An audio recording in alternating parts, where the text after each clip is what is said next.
इला यौमिद्दीन आमीन। इल्मी point number 4, दुनिया में अल्लाह ताला का दीदार ये नामुमकिन है कि कोई शख्स ये दावा करे कि मैंने अल्लाह को देखा है। बाबे जो देखते हैं इन बेचारों का ज़हनी तवाज़ुन का मसला है, को छोड़ दें आप, हम आपको दीनी बात बता रहे हैं। सूरतुल अनाम में अल्लाह ताला ने वाज़े फरमाया, ला तुदरिकुहुल अबसार वहुवा युदरिकुल अबसार, आंखें उसका इहाता नहीं कर सकती और वो आंखों को भी घेरे हुए है, यानी हर इंसान को वो घेरे हुए है, तमाम मखलूकात को घेरे हुए है। फिर सूरतुल अराफ में वो मशहूर वाक़या कि मूसा अलैहिस्सलाम ने कोहे तूर पर मुलाकात के दौरान जब फ्रैंकनेस बढ़ गई तो फिर ख्वाहिश का इजहार किया कि ऐ मेरे रब, मेरी ख्वाहिश है कि मैं तुझे देखना चाहता हूं। तो अल्लाह ताला ने इसके जवाब में क्या फरमाया था, लन तरानी, तू मुझे कभी भी नहीं देख सकता। हां, पहाड़ की तरफ देख, उस पे मैं अपनी तजल्ली डालता हूं, अगर तू उसको बर्दाश्त कर सका तो फिर सोचना कि मुझे देख सकता है। कुरान के अल्फाज हैं कि जब पहाड़ पर अल्लाह ताला ने तजल्ली डाली तो इनडायरेक्टली उसको देखने की वजह से, डायरेक्ट अल्लाह को नहीं देखा, उस तजल्ली को देखने की वजह से मूसा अलैहिस्सलाम बेहोश हो गए और जब होश में आए तो फिर अल्लाह की तरफ रुजू लाए कि बस मैं अब आंदा इस ख्वाहिश का इजहार नहीं करूंगा। अगर मूसा अलैहिस्सलाम के लिए ये पैकेज नहीं है ना, तो बायजीद बुस्तामी का दावा करना या इमाम अबू हनीफा रहमतुल्लाह अलैह की तरफ कोई झूठ मंसूब करना या आमम बिन हंबल की तरफ, तो ये सब कहानी है। सूरतुल हिज्र में अल्लाह ताला ने फरमाया, वअबुद रब्बका हत्ता यातियकल यकीन, अपने रब की इबादत करते जाओ यहां तक कि तुम यकीन तक पहुंच जाओ, यानी कि मौत तक। यानी अपने रब को आपने बगैर देखे रिस्पॉन्स करना है। इन्नल्लज़ीना यख्शौना रब्बहुम बिलगैब लहुम मगफिरतुम व अजरुन कबीर, जो अपने रब से बगैर देखे डरते हैं उनके लिए मगफिरत और बड़ा अजर है। हाँ, मरने के बाद अल्लाह ने इनाम देना है, लेकिन उससे पहले ये गैब की चीज है। तो अल्लाह ताला फरमा रहा है, वअबुद रब्बका हत्ता यातियकल यकीन, अपने रब की इबादत करो यहां तक कि तुम्हें यकीन आ जाए, और यकीन आएगा मौत के बाद। ये यकीन से मुराद यहां मौत है, क्योंकि सूरह अल मुद्दस्सिर में आया कि जो लोग क़यामत झुटलाते हैं उनके बारे में अल्लाह ताला फरमाता है कि ये झुटलाते रहेंगे हत्ता अतानल यकीन, यहां तक कि इन्हें यकीन आ जाए, यानी मौत आ जाए, फिर तो इनको पता चल जाएगा आखिरत तो कायम होगी ना। जो सही बुखारी में हदीस है कि अम्मा आयशा कहती हैं कि नबी इस्लाम का लुआब दहन मुबारक और मेरा लुआब अल्लाह ताला ने उस दिन एक जगह जमा कर दिए, जो रसूलुल्लाह की दुनिया की जिंदगी का आखिरी दिन और आखिरत की जिंदगी का पहला दिन था। यानी अम्मा आयशा दुनिया से जाने ही को आखिरत के सफर का आगाज कह रही है, यानी कब्र की जिंदगी आखिरत की जिंदगी है। वफिल आखिरती हसना में कब्र शामिल है। ये 7 वाकिना अजाबल कब्री, वाकिना अजाबल हशरी, वाकिना अजाबल मीजान और पता नहीं क्या कुछ जोड़ते हैं तालीम की कमी की वजह से, और भाई सब कुछ आखिरा में है। फिर दुनिया हसना वफिल आखिरती हसना,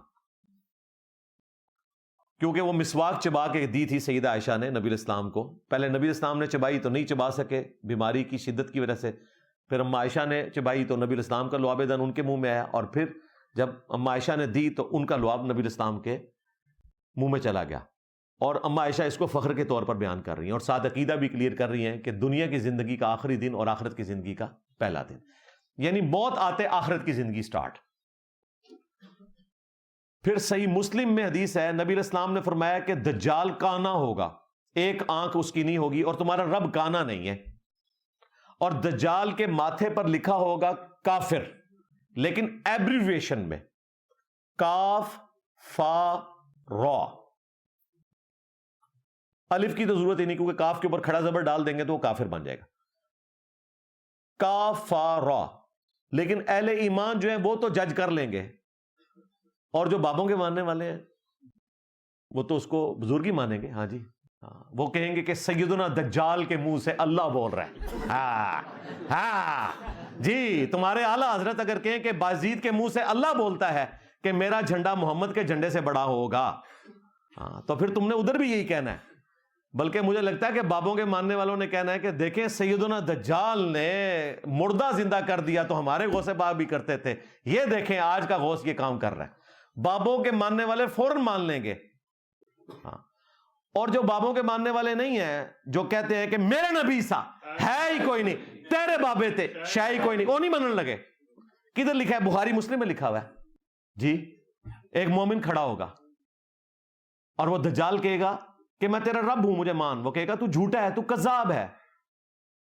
وہ کہے گا میں تجھے قتل کر کے زندہ کروں گا۔ وہ اسے قتل کرے گا، اس کے 2 ٹکڑے کرے گا، ان 2 ٹکڑوں کے درمیان چلے گا، پوری دنیا دیکھ رہی ہے، پھر جوڑے گا، زندہ کرے گا، کہ اب مان لے میں نے دیکھ تجھے قتل کر کے زندہ کر لیا ہے، تو خدا کی کوالٹی ہے۔ وہ بندہ کہے گا تیرے اس عمل نے میرے ایمان میں اضافہ کیا ہے، کیونکہ میرے نبی کی حدیث مجھے پہنچی ہے کہ تو دجال ہے۔ تو جو کہے گا کہ حدیث میں لکھا ہوا ہے، ہاں، وہ بابوں کا ماننے والا تو نہیں ہوگا۔ بابوں کا ماننے والا تو وہ ہوگا جو امپریس ہو جائے گا اس سارے کرتب سے۔ تو اس لیے میں نے جو دعویٰ کیا نا کہ دجال کے سامنے وہ کھڑا ہوگا جو کہے گا میرے نبی سا ہے ہی کوئی نہیں، دجال جی تسی شے ہی کوئی نہیں، ہاں۔ انہوں نے تو کہنا سیدنا دجال کے منہ سے اللہ بول رہا ہے، یہ دعویٰ کریں گے۔ تو نبی الاسلام نے کہا کہ کافر لکھا ہوگا لیکن اہل ایمان پڑھ لیں گے۔ بابوں کے ماننے والے کیا پڑھیں گے؟ یہ نبی الاسلام نے نہیں بتایا۔ میں آپ کو بتا دیتا ہوں، میری اسیسمنٹ ہے، ہو سکتا ہے آپ علمی اختلاف کر سکتے ہیں، ہو سکتا ہے وہ کاف سے کشف پڑھ لیں، ہاں، فا سے فیض پڑھ لیں، ہاں، اور را سے روحانیت پڑھ لیں، اسی طرح بناتے ہیں نا یہ۔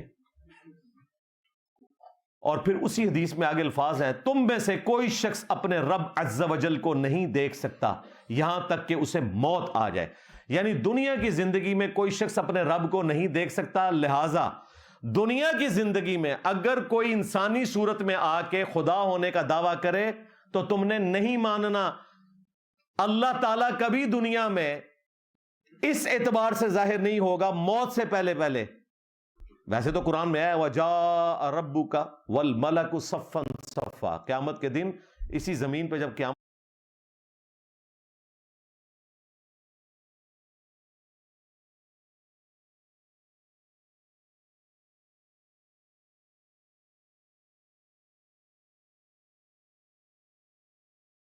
قائم ہوگی تو تمہارا رب اور فرشتے